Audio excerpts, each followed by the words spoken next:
And we'll be going in just 1 minute.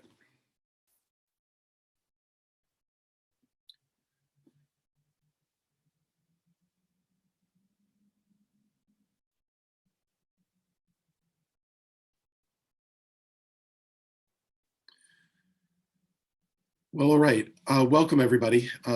My name is Dr. Michael Chingaris. I'm a health psychologist. I've conducted multiple studies in the SE research model and am the current chair of the SE research committee on the board. And I'm sitting here with one of my illustrious and wonderful board colleagues, Michelle Soloway, who I have grown so much respect for personally over the years and has an incredible academic history in leading public health in the last few years, been a strong leader in adverse childhood experiences. I'm so glad to share this with you, Michelle.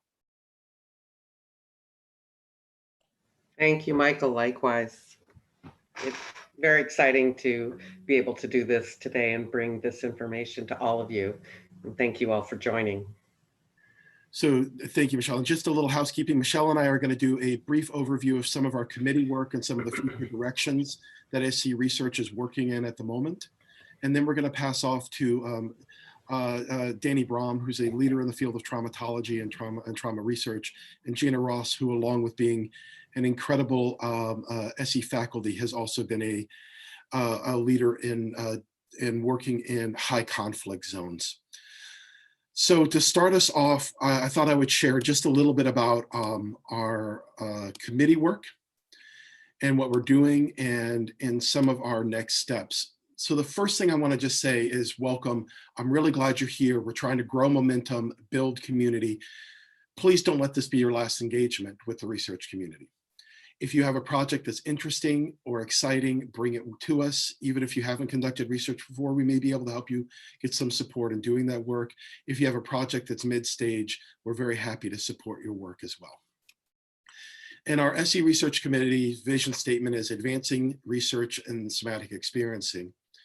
And welcome to people from Turkey. It's so nice to see you. I haven't seen you in a while, and I'm grateful for all your work. And I can't wait to at some point do one of these webinars for your studies. So this is our research committee. We have Frank Olson, who's been a leader in European Research Association and feedback informed therapy and outcomes-based therapy. Michelle Soloway, who I just introduced. Mary Garafra, who has been a tenured professor at NYU and a chair of department at NYU and has many publications to her name. Just look her up, she's amazing. And has been a powerful force for advocating for clinician-driven research. Christopher Walling has been the president of the USABP, is award-winning researcher in end-of-life and Alzheimer's work, and is now doing some really groundbreaking work in somatic research overall to advance the field, not just somatic experiencing. Sanjita Fernandez has a long-standing history of research and is one of the main leaders in the field of executive and physician leadership in ophthalmology, running a professional association with 4,000 members as part of a larger 30,000 member professional association. And Sergio Campo, he's one of our newest board members. He's a dynamic individual with strong background in finance and funding and structures for organizations, as well as a really heartfelt clinician and SEP with a solid lived experience. And I could not thank Pat Sikora more. She is an organizational researcher with a strong background and pedigree in many publications, and she's been helping move us forward, both with her organizational experience. She's led a few movements in research before, and also her keen eye and ability to herd us cats and keep us going. Without her, we wouldn't be doing much of the work that we're doing, and I'm so extremely grateful. And I want to just thank Marv Tuttle for his leadership and research. From his work, we've been able to get staff hours and Pat Sikora, move things forward in ways that we never have. And even in the middle of this pandemic, he's put it as a high priority, which I think is a tribute to his skill as a leader and something I'm extremely grateful for. So this is our current committee. We have other people that are out there that we know are really powerful members of the research world. Just to name like a few that I know are out there, and there are many that I could never name. But you know, we have Abby Blakesley, who's been just a tireless leader on the faculty side. Phyllis Stein, who's been, who any project she touched makes us better, and one of the preeminent researcher on heart rate variability. And I'm just so grateful for her generous experience. And Cornelia Rossi, a faculty member who sponsored and fostered research over the years. There are many, many others that I didn't name, and I know you and I'm thinking about you, but for the sake of time, I'm not going to mention all of the names, but please know you're cared about, seen and witnessed, and your leadership is desired. Come join us. So what is our committee doing? What's our current vision? So the current structure of the research committee has 5 working groups. One of them will fold at the end of a project. The other 4 will likely remain. The first is we're developing fundraising and grant structures and processes. We're developing database of appropriate funding sources, application processes, and granting practices. And one of the great things that Pat Sikora helped get us reset up is our DUNS number. And we're going to be looking at setting up an eBiz POC at the organization so that we can be effective conduits for large scale NIH grants. And luckily we have lots of people on this team who have done that work before, and many people in our diaspora like Phyllis Stein who have done that work, who will help us guide that over the time.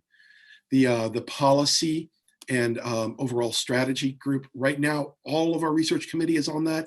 Eventually it will be a sub-work group, but part of the reason the whole committee is on that is that we're looking at what is our research agenda for for the next year, next 2 years, next 5 years. How do we set that agenda? How do we say yes to some things, no to others, and really build a pipeline that supports the development of high quality research that develops the SE research base. And along with that, we're putting together protocols and processes for evaluating research and funding proposals.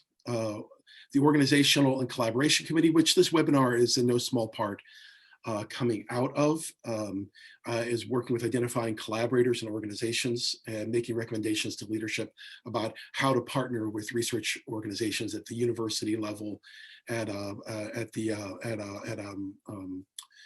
level of NGO or a nonprofit organization.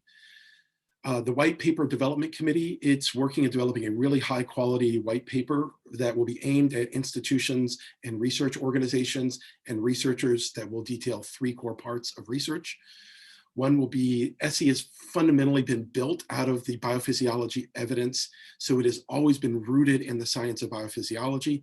And so we're going to detail some of that work, the current state of the literature, and future best practices, and how to move things forward. Michelle, did you want to chime in on that? Because I know you're on that committee and I'm not. Yeah, no, I think you covered it. I don't Okay. I don't have anything else to add to that. Beautiful, thank you. And then our Mentorship and Development Committee is working with developing mentorship processes to help develop that research pipeline. So it's not unusual for me or one of our team to consult with projects on things like, what's the right statistic that we use? Can you create the right control group? How do you choose the right metrics to get to the answered research question? And we do this consulting all the time and have worked with many groups around the world as they're doing work. And we're trying to develop a supportive mentorship team, and we'll be providing some training in how that works. And recently, we conducted a bit of an organizational assessment. And that organizational assessment asked multiple questions, but the biggest one, the most important one that landed for me was, when we look at us as an organization, of the 253 respondents, of course, this is going to be a slightly skewed group, because if you're responding to a survey about research, you're already going to like research. So with that limitation of the data aside, we found that 87% of our respondents say funding for developing the evidence base is very or extremely important. We have motivation, we have energy, and we have a critical mass, and it's time to move. And I just want to name that there are a lot of studies out there, but one of the big things that we've gotten off the ground this year is the Peter A. Levine Somatic Experiencing Research Award. And we will be announcing some of those winners very soon at an April conference that Michelle is chairing, yay. And there will be two research awards. One is a professional who's already in practice, and the other is a dissertation award. And for those in the dissertation process or the thesis process, if you have defended your proposal but are still in the process of developing and data collection, that you're perfectly welcome to apply at those levels. And the awards will be given to people based on a methodological excellence, high impact, research emphasizing somatic experiencing methods or the implications in primary research of the somatic experiencing model, and that the research is culturally responsive based. So just to name that we have quite a few research studies that are out there. We have a really nice randomized control trial on PTSD and chronic back pain, which couldn't hit at a more opportune time related to the opiate epidemic. Danny Brum and Gina Ross's study is a powerful randomized control trial. We also have some work looking at bias and bigotry and developing resilience from bias and bigotry experience in gender nonconforming groups, and how to kind of work with the trauma from social pressures and impact of bias, and looked at depression and anxiety. We have quite a pool of data that looks at disaster response. And one of the most promising things from the SE research perspective is that most disaster response interventions from either man-made or nature-made traumas are based on reprocessing the trauma. These interventions are based on grounding, stabilization, resiliency-focused interventions, and trauma education, and action-oriented. And although we have no randomized control trials at this point, we do have 4 solid studies pointing to an evidentiary base, and several of them have waitlist controls. And then one of the most near and dear to my heart is, does the SE model promote resiliency in clinicians? And yes, in fact, it does. We see that both in reduction of physical symptoms, somatic symptoms, generalized anxiety, and anxiety overall. So here are just some notable projects that I'm excited about. We have a returning home projects for veterans that offered a 6-day integrated workshop that used the SE model, equine therapy, connecting to nature through hiking, fireside events in the evening, skills development, and yoga, meditation, and quite a few other things. And the data is looking very promising. We should have a pilot study published by early year or end of the year. There's an incredible, wonderful group from Trinity that is here, and they provided a 1 to 4 stabilization session for medical providers responding to COVID trauma. And then Abby Blakesley has been running a first responder study that is exciting, and maybe we'll bring her back to talk about it. And I just really want to compliment our Danish research committee for its development of a feedback-informed, outcomes-based protocol that's looking at comparing SE impacts to large data set of clinical outcomes. And here's the big take-home message for us, is that we're working at building a culture of clinical research, and we're doing it at multiple levels. And we have a profound leadership team, both in our organizational management and at the board and committee level. And I feel so grateful and honored to be amongst this team. Michelle. Great, thank you, Michael. Really appreciate that. Let's see, I'm going to share my screen.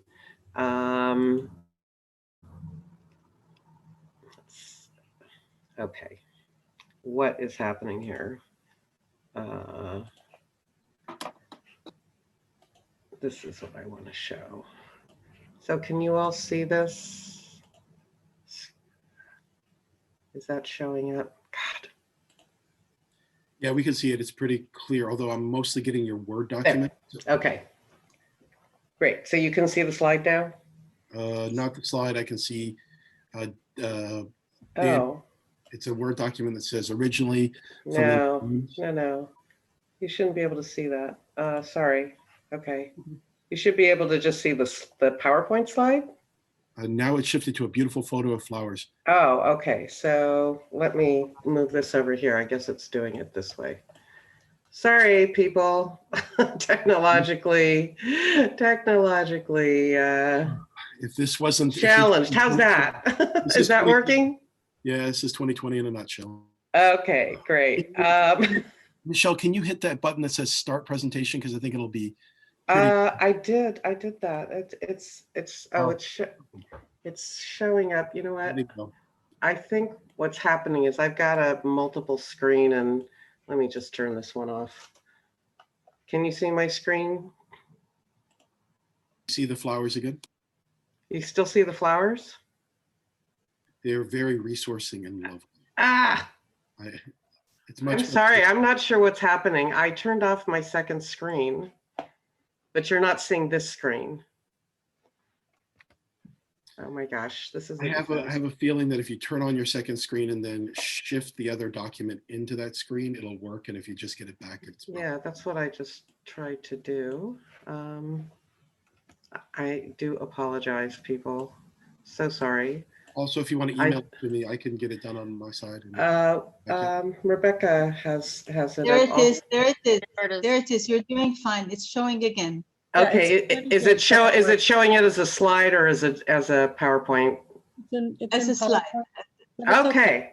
Okay. So it's as a slide and it's okay. Anyway, hi everybody. I'm really happy to see so many people participating here. I'm going to very quickly just run through this. One of the main purposes of having all this research is to build the evidence for why SE is an effective modality. And so it really begs the question, why do we need the evidence? So really, first and foremost, our clients want proof. They often come to us when everything else has failed and they say, well, I may as well try SE. But then they ask us, where's the proof that this works? So we want to be able to give them research studies. We want to be able to talk fluently about it so that they're confident and they start to understand how this really works. So this supports our client referrals when it becomes really known that it's an effective modality, which increases our business both as practitioners, but also from an organizational standpoint. And the more we can bring this to light, it will elevate people's understanding of what SE is, how it works, how it's different from other modalities, and put it on a par with those other modalities. And then the longer range vision for what evidence of SE can do for us is to make it a reimbursable service and really put it on the same footing as chiropractic, acupuncture, CBT, and EMDR. So all of those have started off as a kind of a marginal modality and has now grown into very mainstream, platform for people that's reimbursable by insurance. And then that, creates a greater cycle of clients understanding this works, building the client base, increasing our business and training opportunities, and elevating it even further. And all of that can deepen and broaden our understanding of SE as a practice and a modality to reduce suffering. So that's really all that I want to say about that. And then let's see. Oh God. Then I also wanted to, now I don't know why I can't do this. I wanted to also say a couple of things that I wanted to mention, that there is a donation button for you all to donate to this, and Gina and Danny are going to talk a little bit more about that. I also wanted to mention, Michael mentioned our conference. We're moving the dates from April to June to give people more time. And then also, yeah, so I'd like to now introduce Danny and Gina. So originally from the Netherlands, Dr. Danny Brom is a clinical psychologist and a founding director of the Israel Center for the Treatment of Psychotrauma at the Herzog Hospital in Jerusalem. So he's also founded a psychotrauma center and the initiator and former chairman of the Israel Trauma Coalition. So in his position here as director, he's brought his expertise to the fields of education, community resilience, health, and mental health care to increase the capacity of the Israeli society to cope with ongoing existential threat. He published the first controlled outcome study on short-term therapy for PTSD in 1989, and more recently, the first randomized controlled trial on somatic experiencing, which elevated SE into the category of an emerging evidence. And this is really important because there's levels of evidence that you need to work up to that have to do with how many randomized controlled trials you've had, what the results are, what the robustness, what the data show. So the more studies we have and the higher level they are, meaning randomized controlled trials, then we can bump SE from emerging evidence into an actual evidence-based modality. So Dr. Brom will be discussing these efforts on this webinar. Gina Ross is the founder and president of the International Trauma Healing Institutes in the United States and Israel, and co-founder of the Trauma Center in Jerusalem. She's an international senior faculty trainer in somatic experiencing. Gina ran also with Danny the first control study on PTSD along with Dr. Brom, and she's certified in several trauma healing techniques. To help heal trauma at global levels, she developed something called Emotional Aid, an SE-based stress release tool for the lay public, and a stress release toolkit. Ms. Ross is also an expert on trauma's impact on conflict between groups and nations, and was the first to coin the phrases the collective trauma vortex, the collective healing vortex, and the collective nervous system. Having lived on 4 continents and speaks 7 languages, Gina has integrated her cross-cultural understanding to her work with collective trauma-related conflicts and developed a protocol called Free from Conflict Protocol. This is an effective conflict resolution and communication protocol which uniquely integrates mediation skills with emotional self-regulation. And she conducts these workshops worldwide in several languages. So please join me in welcoming Danny Brom and Gina Ross. I'd also like to say, please put your questions in the chat, in the Q&A box, and we will have them at the end. And also, I'm not sure I effectively mentioned the donate button. There's 2 different links to being able to donate to this. One is domestic for US and one is international. So those I think should be in the chat. So with that, I will turn it over to Danny and Gina.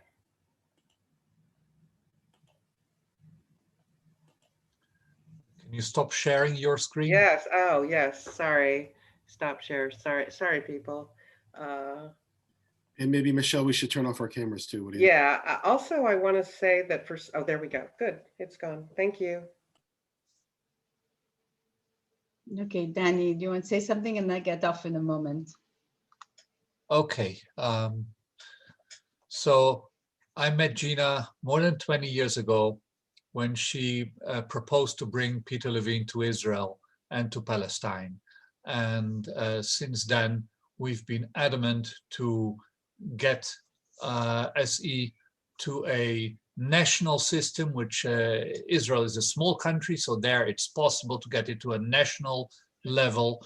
And that has been our passion for all those years. And so Gina is going to talk first, and then later I will say something about our previous study and what we're planning now.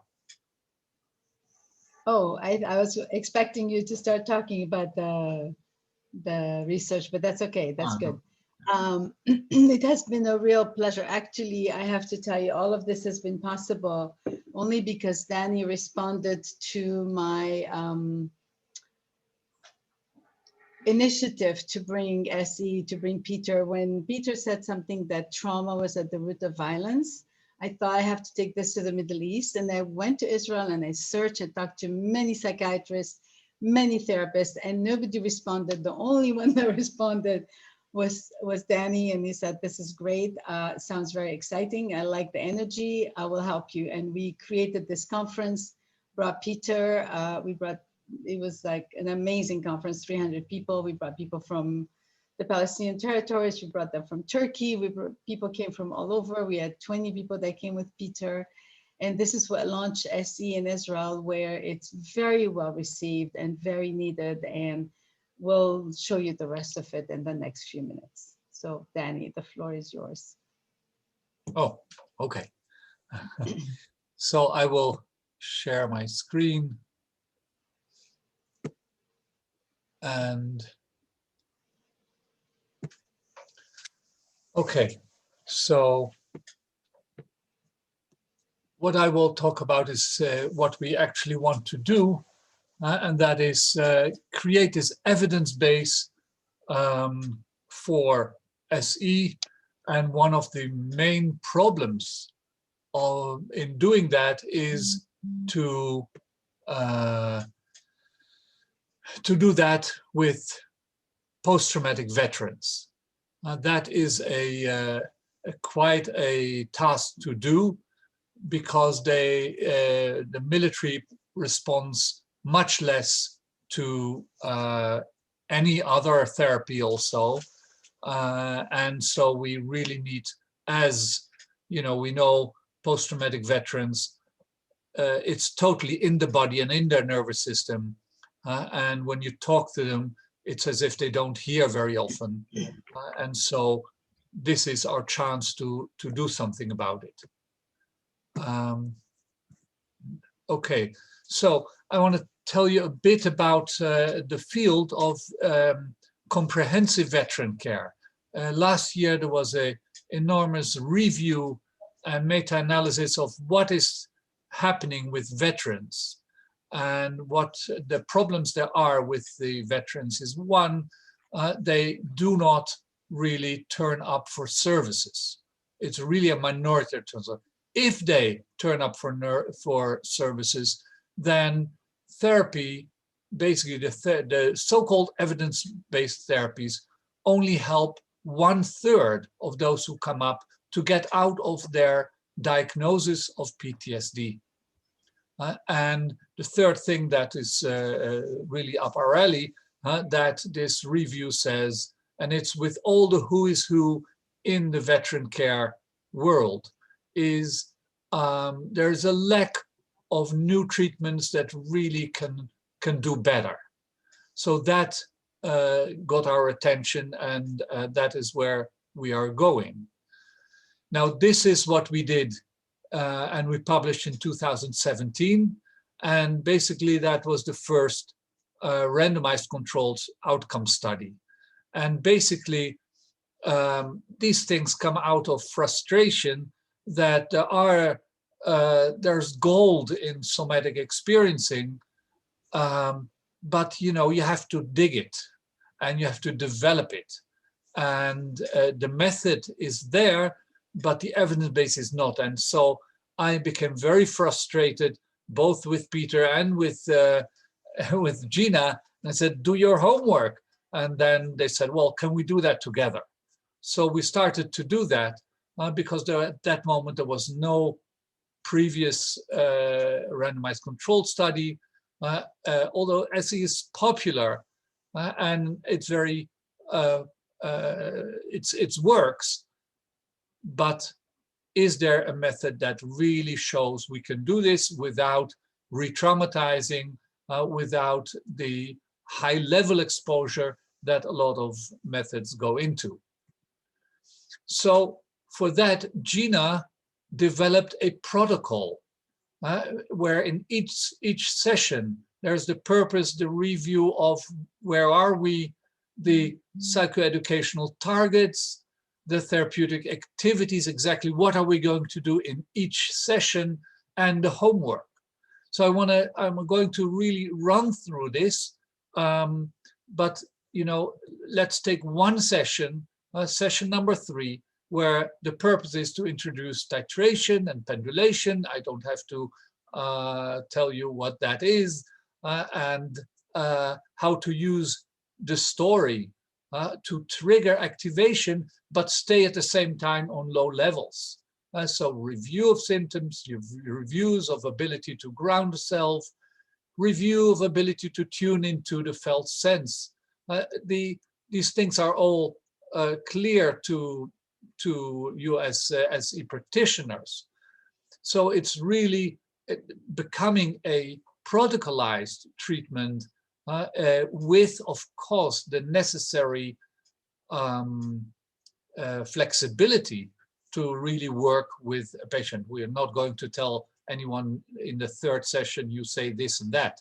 So it's an outline that really makes it possible to do research. And while looking at this, this is what a lot of therapists, also SE therapists, really need to learn if we want to get to research, to do this in a protocolized way, to really adhere to the protocol, so to get basically also supervised in how to do that. So, and with the homework at the last session. And this was on civilian trauma. So you can see here what kind of people we've had in this protocol. And then basically let's go to what you see here as the results on the PDS, the post-traumatic diagnostic scale. We also used the clinician administered scale for that a clinician really does. So we took the best measures that were available, and here you see what happens. The green line is the intervention, and what you see is people really go down in their symptoms. What you see in the blue line is with the waiting list control. You see people do not go down. Then afterwards, when you look at what happens after the waiting period, you see that they get therapy and they go back also to the same level. So here we clearly showed with all the statistics necessary that this works.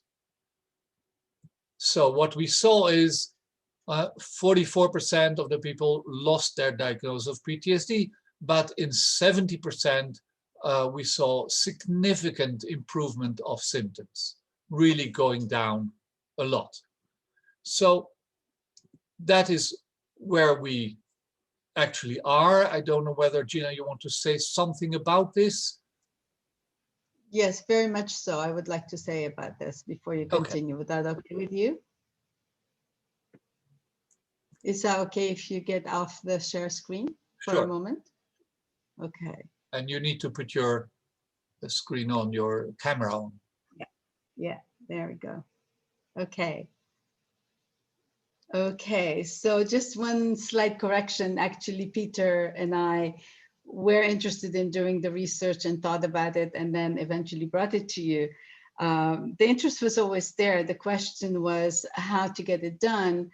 And I have to tell the community that it took a very long time to get it accomplished. And our hope that now that we have this basis, that we have showed that SE works and works very well, and I want to tell you a little bit about that, that we will do this next one very, very quickly and not have to spend 8 years on it. So this is very important. Regarding the protocol, it is very helpful, but at the same time, it has a lot of flexibility, but all of the concepts and all the principles of SE are there, and it's very helpful to work with that even with normal clients outside of the research.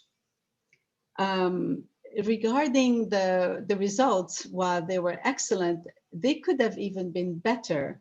We had very difficult conditions in Israel, and I will give you an example. For example, normally you are treating a patient or client after the trauma is over.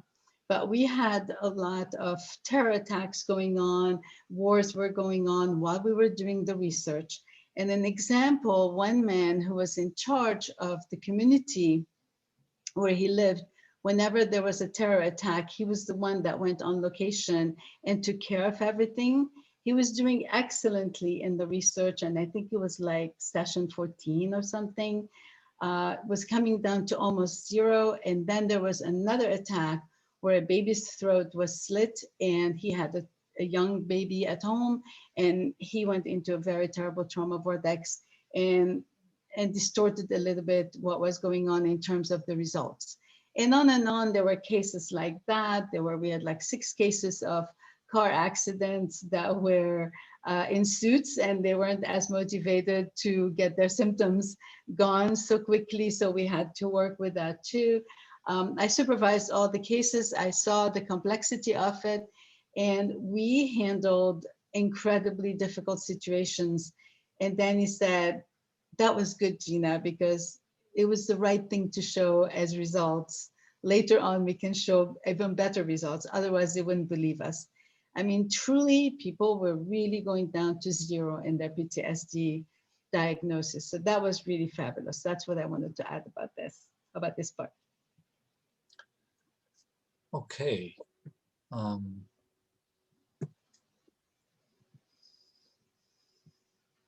So let me go back to the presentation. Where is it? Here it is. Okay. So now the next challenge is veteran care.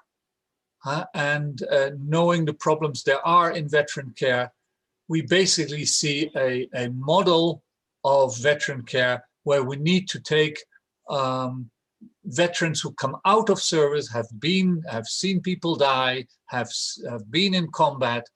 You need to do something with them. That is not yet common ground. We have developed programs for that where SE plays a role, but then the second thing you see here, the 15 to 25% that are in need of treatment. In Israel, only 2% get to professional help in the rehab department of the Army or the Ministry of Defense. So there's an enormous gap there, and we have found a way to get people in. But according to what last year's review said, about half of them will need treatment for what they then call treatment-resistant veterans. So what we hope to achieve is certainly show that we can be more efficient with the group that really needs treatment, and also see how we can get the treatment-resistant group that come out and are still post-traumatic and not let them just go, but how can we take this further? The research that we now want to engage in is a 30-month program. As you have heard, we took much more time to get this all done with the first study. We think we can do it in 30 months because we have a good in-stream and all the protocols are in place. So we actually want to take 60 people in and then do randomize them to either SE or another method, and then we will see in the end what comes out of that. And of course, there's always the sort of fear: will the other method do better? I'm not in that anxiety. I think we will do very well because SE really goes into what is combat and what is the body doing in combat and how does that stay in the system. And we see that in also not even fully post-traumatic veterans, that they will not sit in a restaurant with their back to the door. They will not be surprised. The system is still on high alert, and to get out of that, you really need to work with the body. So I think that this can bring a lot to the field. And basically, I think that if we get this done well, the guidelines, where we got into the guidelines of the International Society for Traumatic Stress Studies, has just accepted SE as a method with emerging evidence. And Michelle already mentioned that. I think that if we do this the right way, then we will be bumped up to an evidence base. And that is where we need to be, so that SE can also get into the ministries of defense, the army, so that we can really have people get out of combat mode and get into civilian mode. So evidence base is important, that we want to do that, but it will really change something in the world. I will show you that the whole program itself costs something like $430,000. You can see here what that goes to. It is, and there is basically no salary, not for me, not for Gina. There is for those who will be supervised by us, and then we'll do this program. So we're really looking to push this up and really get SE to the place where it's supposed to be, because it's so clear that it's still too marginal, and we feel very big when we have trained thousands of people, but still the establishment has not accepted it, and we need to go there. And this is just a nice thing. There is Rabbi Lord Jonathan Sachs, who passed away the past 10 days, was involved with what we're doing with veterans. And he said, these are the people who give us peace of mind. So friends, and that's what he said when he was meeting a group we had brought for help. Friends, it's our duty to help them find their peace of mind. And this is where we are going, and where we're also really looking how to get, we all probably have just almost half of the funds. We're also looking to everyone to really make us do this as soon as possible. So I'll be happy if there are questions. I'll give it over now to Gina. Thank you, Danny. That was great.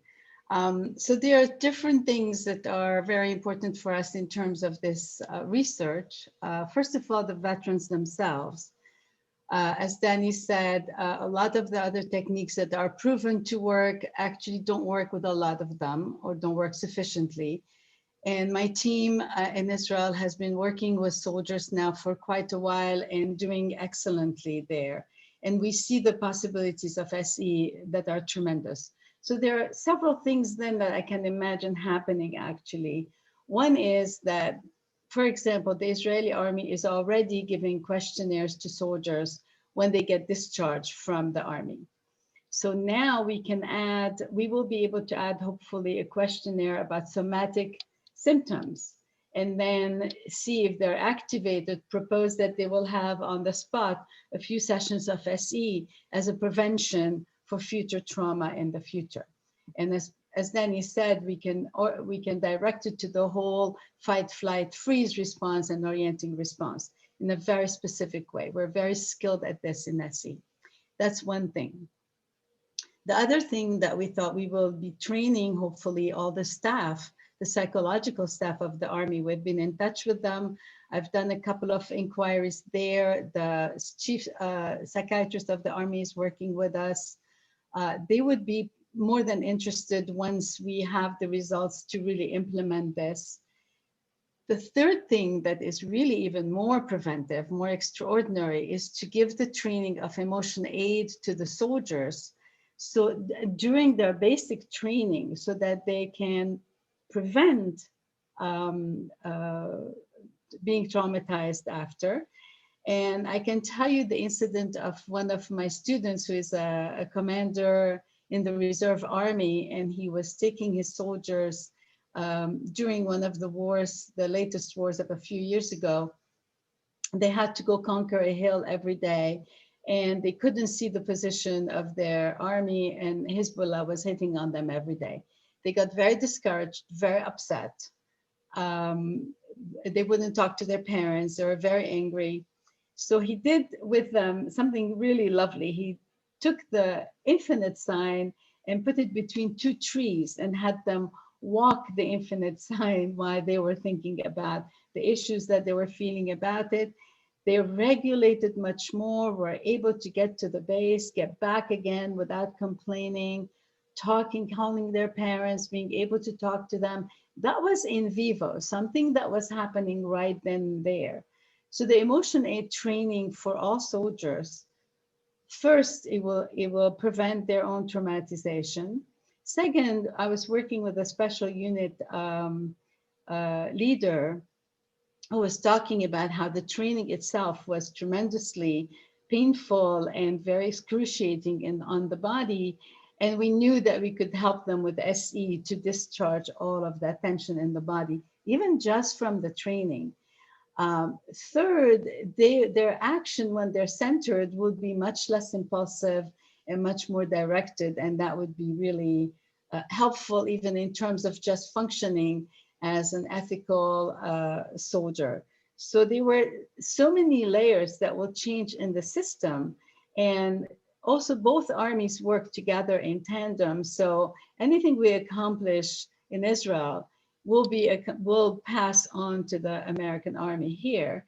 And this is very important, I think, for all our homeless veterans that are there not being taken care of enough. So this is, as Danny was saying, the implications societally are very huge, just even in that sector. Imagine that. So this was so important that something really wonderful happened recently, where Danny and I have decided that his center, our center, would become a research center in SE. And I've started the training of all of his staff members, because there's so many issues that SE is really amazing in it, there's a lot of research that needs to be done. So then I think for that reason, we can now have something very focused, like imagine a whole center focused just on research for SE. It's quite extraordinary. So this is another thing that I wanted to bring then, is what do we do with our students and what do we do with our SEPs and our SE participants? And I had thought about, for example, asking or recommending each person who works with SE to do one case of research, like imitation research. We give them the PDS, they give it to their client. Every 6 to 10 sessions, they get the supervision on it. They give the PDS again after each 6th session, maybe, to see whether they're really working focused on actually the traumatic symptoms and not just going all over the place.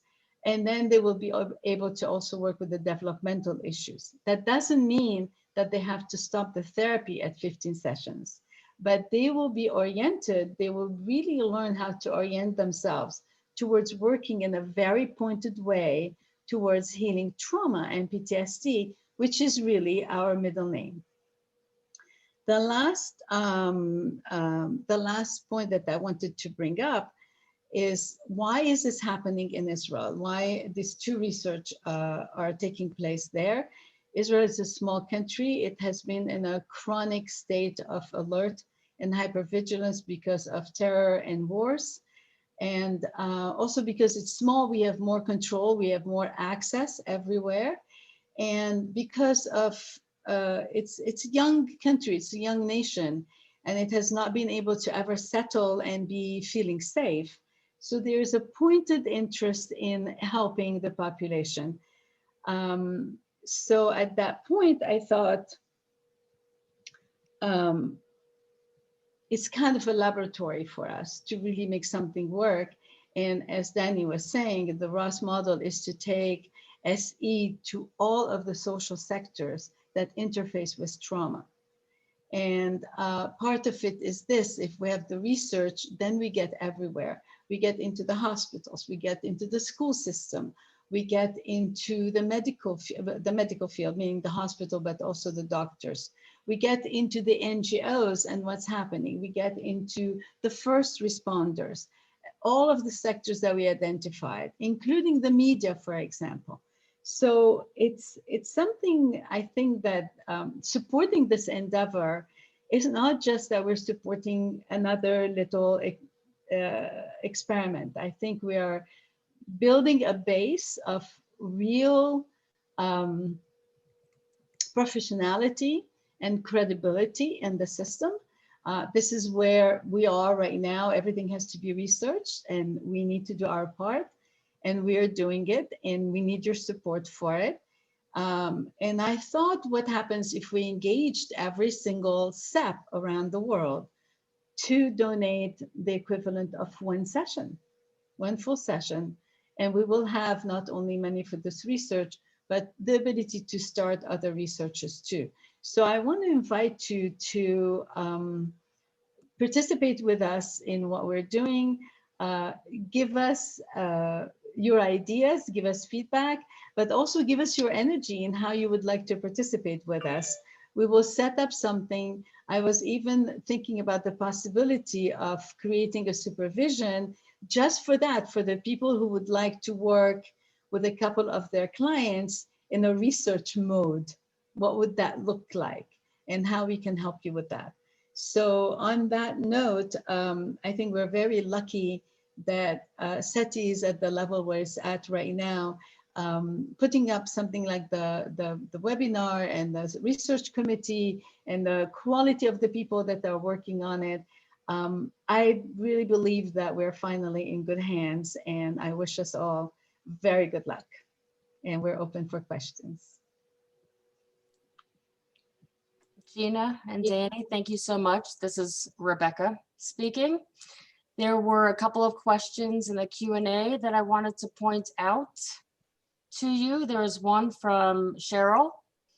Has there been any consideration given to the complexity of the trauma experience of the IDF participants in the study? That is, it has been well documented that some of these same soldiers may also have been perpetrators of trauma to the Palestinian population. That some of their PTSD might be related to the experiences as victims and perpetrators. Yes, we know that very well, that in all armies, there is the issue of moral injury. You do things that afterwards you ask yourself, is that me? And does that fit me? And that is something we're also looking at in terms of research, that is where basically the methods of prolonged exposure or anxiety-based methods sometimes miss that point, because this is not an anxiety disorder when you see things like that. It has to do with shame and guilt, things that in the CYBAM model have a good place and it doesn't really require a different method. That is also in that review that I will happily share with you. It's brought up as an issue that needs to be looked at more. How do you really treat issues that are not anxiety-based? I think that in SE there's certainly a place for that. Yes, it is complex. I don't think we will get to everyone in 15 sessions. We're widening it to 20 sessions. But the body-based and also the moral injury, I personally am treating a veteran who basically says, after what I have seen and done as a tank driver, I am not allowed to live. Mm-hmm. I don't have the right to live. And it's a very existential issue. And of course, it has a lot of, when I say that, I feel that in my body. And I guess that when you hear me saying that, someone saying, I don't have the right to live after this, that does something. And that is the level where we need to be. It is very different from the anxiety or the intrusive re-experiencing. And the added complexity also is that they're fighting a population that they have to live next to every day. So it's a very, the issues that are in the Israeli army are very complex because of that. And we have a lot of young soldiers very torn by having to live with these conditions, where they're fighting an enemy that they're also living with, and they will live with for the rest of their lives and the rest of the life of the nation. So there's all of that complexity coming in, absolutely. And that's where I think SE with, when we work with the CyBAM, people are asking, where's the spiritual part? And what we've seen is that when you're working with the CyBAM and you're bringing resolution in the system, the spiritual dimension opens up naturally and is addressed there and under the meaning. So I think SE is really the powerful method that can help with these kind of problems. And and those are the people, the ones that, there are different types, by the way. There are the people that are just warriors, and there are the people that are intellectuals. They go more into moral injuries, and those are the ones that become very active in peace work. So this is what's going on there. I don't want to mess with the flow, and I know there's another question coming, but I want to do one more plug for fundraising. 433,000 is actually a pretty lean study in terms of economics. Thank you, Gina and Danny, for keeping it lean like that. But we really need donations. If you can donate $10,000, $1, $50, please donate, because this study is being conducted by people who've proven they can do this work, and transformative folks in this world, and it will be a profound shift in the evidentiary base in SE. It's a very meaningful donation at this time. And I know Rebecca will put that link back in there. I know there's more questions to come. Sorry, no one likes to talk about money right after spirituality, but you have to live in this world. And let me maybe add to that, the complexity is there. And Gina and I and someone else are in about a month going to do a webinar on reconciliation and trauma and the nervous system. So we're very aware that we shouldn't only work, after people have gone through hell and continue to live in hell, but how do we prevent hell? And then I think that's where emotion aid is really crucial, because I found, like in the mediation work, if we do not have a basis of emotional groundedness, if there's no stability at the emotional level, it doesn't matter what cognitive work gets done, it gets undone very quickly as soon as the emotions arouse.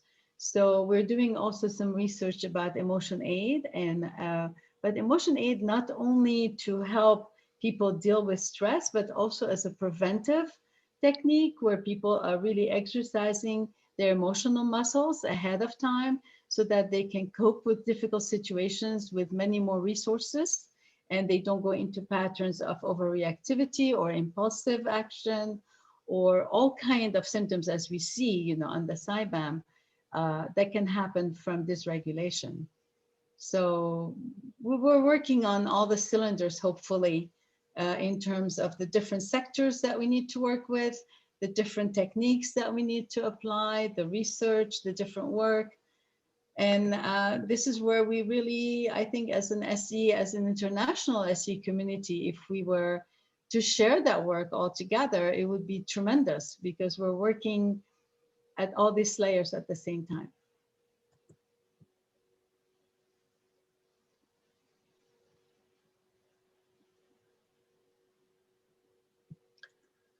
Any more questions?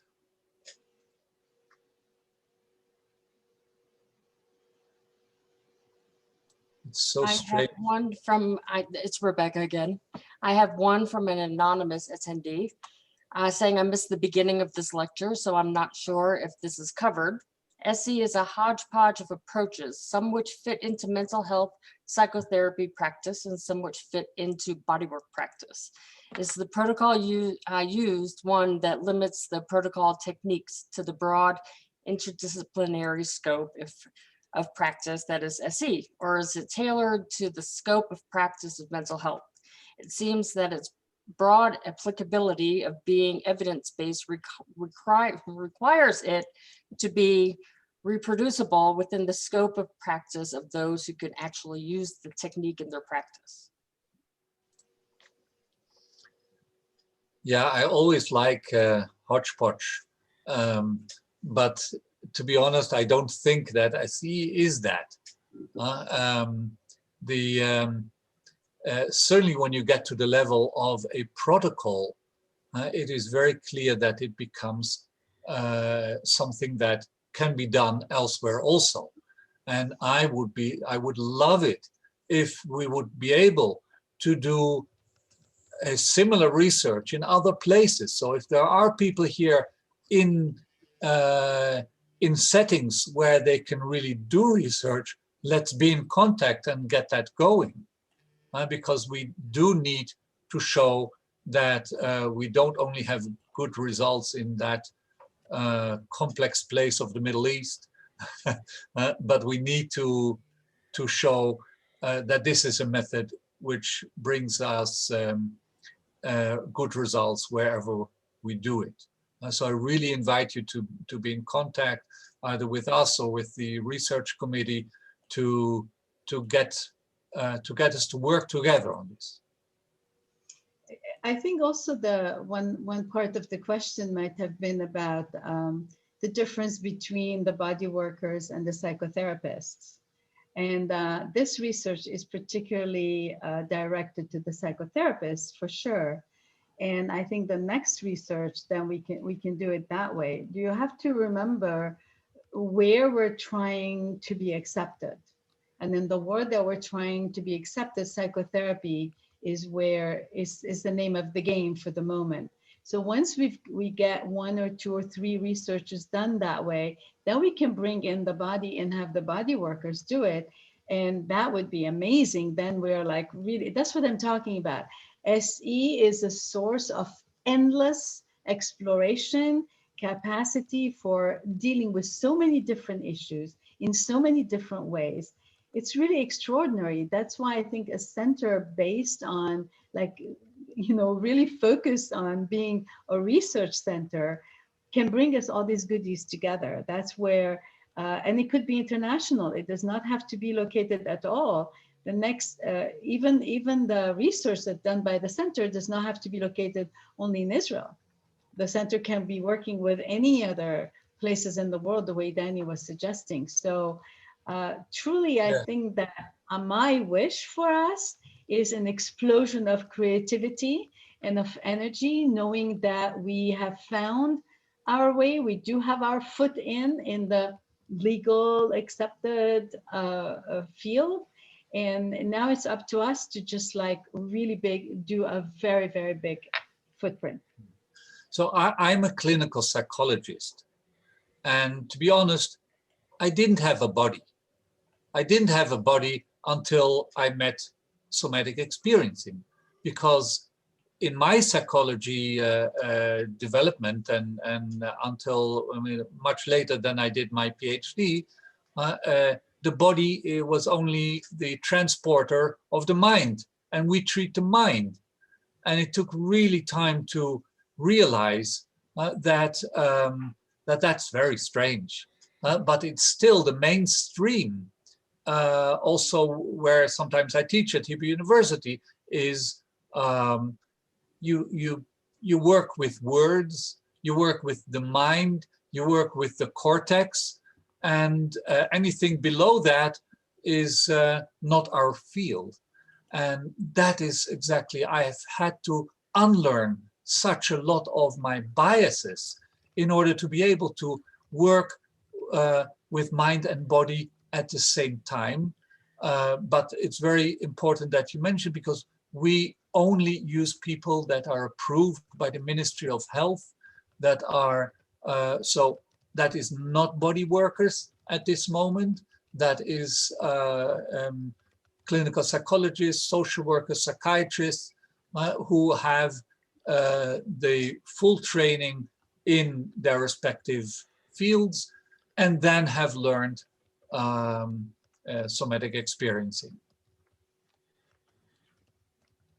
Do we have time for a couple more questions? I have one. Would like to know why EMDR and neurofeedback are used as controls in the case versus, for example, prolonged exposure cognitive processing, or narrative therapy approaches, others endorsed by the VA? Yeah, so we're still not 100% clear what will be the control group. We could say prolonged exposure, although we hear a lot and we get a lot of referrals of people who've been in prolonged exposure and say, I just left it, because prolonged exposure, going back to the you know, how do you say, most horrific sights that you see when either you see someone die next to you, your best friend, or you kill somebody, and all of that gory stuff. I think we need to be on the level of the nervous system, of what it does in the body, and how people can regulate themselves when processing their experiences. In the end of the day, you know, research is led by people also who have biases. So cognitive processing therapy, I will be happy if we do that. It's a bit, has been accepted by the Combat Stress Unit in the Army. What they told me is they never managed to do that, not in 12, not in 20, and not in 30 sessions to get to a better place. And that is basically what the review also showed. So we will certainly look for a good control group. That is really important.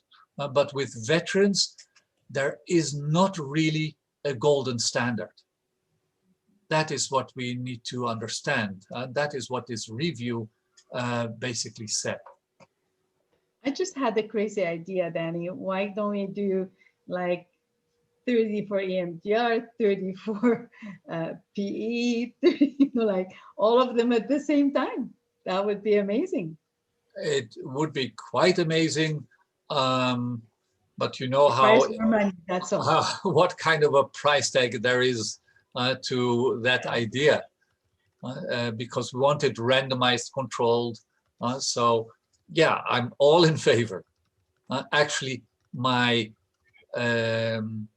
doctorate in the 1980s was around 3 different methods for PTSD: hypnotherapy, psychodynamic therapy, and trauma desensitization.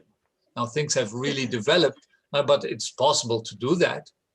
So if a special benefactor comes in, you know, if somebody is listening to this and talks to the right people and they come in, I think we should really seriously look into it. Yeah. Yeah, it's really about taking veteran care to where it should be, and it's really not there.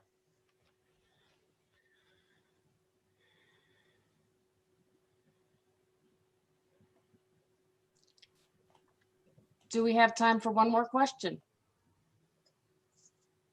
I have that. Sure. Does your SE model protocol address SE-based group process and the social component, social nervous systems of healing trauma, especially in this population where there is such a commitment to the bonds of brothers and the trauma injury ripples out into the unit as a whole? So I'll say something about, I showed the comprehensive veteran care where we do something for whole units and really use the enormous bonding in combat units that can be really healing if they do their work there. So we help them in a program to do that, but this is for the whole unit, for the whole combat team. So within that combat team, you then have fully post-traumatic guys or soldiers, men or women, and those who really have processed or are processing very well. Doing that with a unit really helps. That social bonding is so, and I don't know whether it's only social bonding, I think it's traumatic bonding. It is really based in the stress response that also lets you bond out of the ordinary. And so, yeah, we can use that, and we do use that. And that allows people to then also decide, after they've seen what the whole group goes through, now I know what I need, and I need therapy. So we get about 15 to 20% of those groups who then actually say, I want therapy. So maybe, Gina, you want to add to that? Well, I just want to say that we were planning with you that you would add the emotion aid part to your training so that they can discharge along the way while they are meeting and all of that stuff. So yes, SE in terms of the basic SE can be introduced into groups for definitely to work with groups without any issue at all. And this is something I'm doing a supervision actually next week just about that, with somebody just focused on that, how to bring it for groups. I remember working with the Indian community here where there was a really, really bad suicide. The man killed himself after he killed his family because of the 2008 economical crisis that ruined him. And I was working with the community itself, and they had brought the psychiatrist, and it got worse and worse. And then when I did the SE with them, did a demo and showed them what we do with emotion aid, there was a very different reaction in the field. So yes, we can address that, definitely. I mean, what's exciting, I think right now, what I'm getting from all of this is that to create forums where we can come together and explore all of these possibilities. Everybody's doing little things on their own. And I think if we can, through research-oriented focus, if we can bring all of these energies together, I think that would be very, very powerful. We've got a lot. One thing about SE people is that they're very devoted to SE. They are lovers of SE. They committed to SE. It's a lifestyle. It's a way of being. It's a way of seeing the world. It's not only a technique for healing.